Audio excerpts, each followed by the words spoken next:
Today's video, magluluto tayo ng baboy na may atay. Hindi ko rin sure kung ano to. Basta ayan na, may sibuyas, bawang. And syempre may patatas, carrots. Ipiprito muna natin ang lahat para masaya. Sinama ko na carrots para masaya.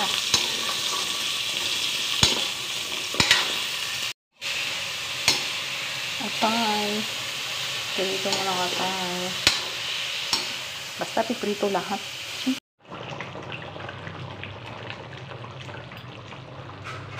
Apritadang baboy na may atay.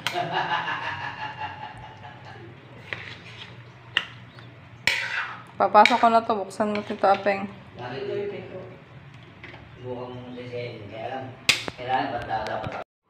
Ay ano, nasa gitna dalawa. Oh. Apat yan, sili. Oh. Yan, nakain tayo. Ano? Ba? Kanina, lakas na. Nawawala ng sabaw yung iyong mga alaga. Katulad yung adobo, nawala yung sabaw. Ang dami ko nilagay yung sabaw dun eh. Kaya dinagdagan ko talaga. Dapat mga adobo ko lang nakalami sabaw. Oo, para sila. Para sinigang. Maraming sabaw kasi nagpapadeli si Dandang eh. Kasi kawawa yung aso. Asan yung